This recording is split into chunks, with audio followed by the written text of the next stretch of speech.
Hay nako, magandang gabi sa inyo mga kachorba.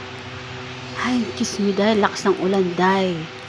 Alam mo ba, hindi ko akalain na meron na naman akong alaga. Ay, nakakaloka. So dahil dyan, makainom na naman ako ng gamot dahil gabi na. Nag-BP muna ako dahil. Nag-BP ako. Diyos me dahil. Nalulok ako sa pag-BP. Kasi kasama ko yung mga makulit na alaga. Ay, Diyos me Lord.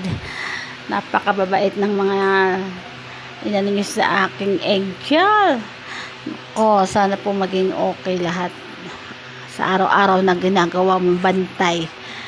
Ay, sana po maging okay lagi ang BP ko para wala po akong problema, lalo na yung mga kapatid ko.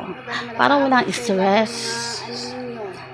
Kailangan po talaga lagi mag-check ng BP kasi po, siyempre, stroke girl tayo. Stroke girl po, kaya po, araw-araw po talaga ako nag-BP.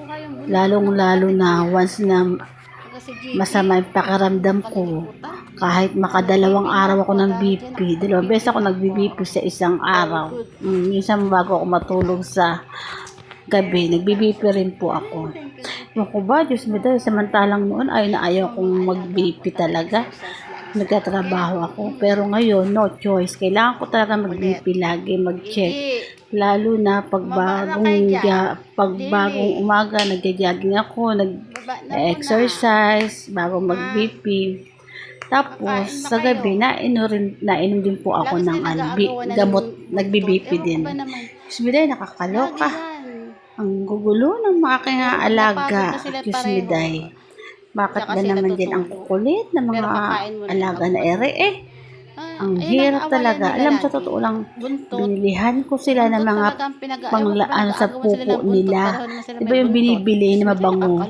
Diyos me dahil, ayaw nilang magpupo doon. Pungal, ewan ko ba naman dyan sa dalawang yan.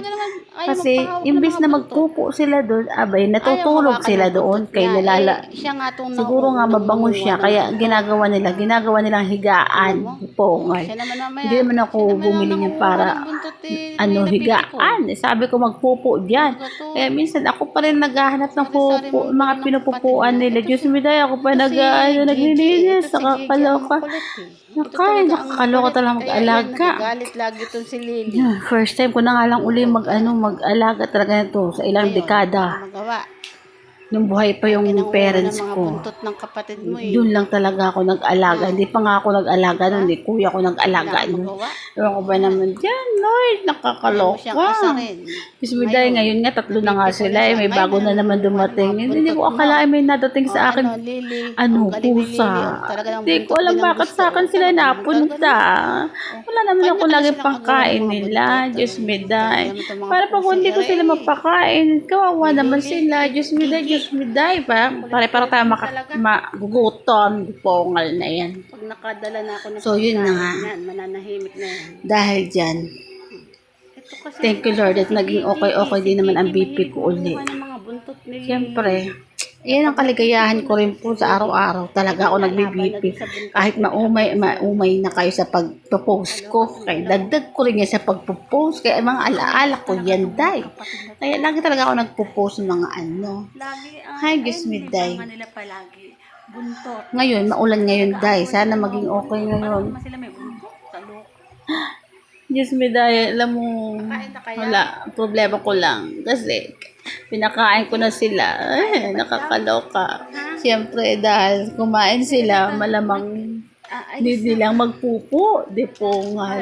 Tara na. Kung ayaw nilang magpupo dito sa binibilihan ko sa kanila, kayo doon kayo sa labas magsipagpupo. Di po nga. Pagkakain nyo, pinapalabas ko talaga muna sila. Napatambay ko sila doon sa labas. Para lang sila ay makapupo muna bago pumasok dito sa bahay. Sumunod kinalulok ako sa paglilinis ng magpupo na yan. Kaloka talaga. Kaya mo yan. O, Gigi. Hindi ko alam kasi may bago na naman akong pusa. Lagi siya nakabantay. Tatlo na yung nagbabantay sa akin. Dati isa nagbabantay sa akin, pabalik-balik. Ngayon tatlo sila pabalik-balik sa tabi ko. Diyos me, day, nakakaloka naman sila. Uy, ano ba talagang dapat kong gawin para sa mga sa kanila? Kaya ang hirap pag tatlo na sila. Pagpupuan sila dito, di po. Ano naman, naglilinis pa na ako. Imbes na wala akong intindihin masyado. Ako pa rin maglilinis sa kanila. Nakakaloka talaga. Sana matuto na sila magpupo doon. Kasi binilihan ko sila ng pangpupuan. Ay, sana naman matuto na sila magpupo. Huwag na silang mag-umarte. Pupuan yan, hindi yan tulugan. Kaloka talaga sila. Ay, ako. Kaya goodbye na nga muna sa inyo kasi nga sila ay kasi sobrang mga makukulit. Diyos me, day, kaloka. Dahil dyan, basta ang mahalaga, thank you Lord sa aking okay na BP ngayon. Yan lang lagi ang kaligayahan ko para sa buhay ko. Kaya Lord, maraming salamat po sa inyo mga kachurba, mga kachismosa. Kaya ingat-ingat din habang kayo'y sobrang sipag na magtrabaho. Kayo mag-ingat-ingat kayo palagi. Mag-exercise. Alam nyo masama ang pakiramdam nyo. Best in BP na agad kayo. Hindi po, para malaman nyo agad kung anong BP nyo. Mapa-low blood kayo, mapa-high blood, low blood. Kailangan nyo mag-alagaan ang sarili nyo. Kasi syempre, alam nyo naman, kailangan natin yan sa buhay. Okay? Kaya, goodbye na nga sa inyo. Gusto ko na matulog eh. Mga alaga na sa tabi ko, Diyos me, dahil nakikinig yata sa akin sa pagchichismis, nakakalo.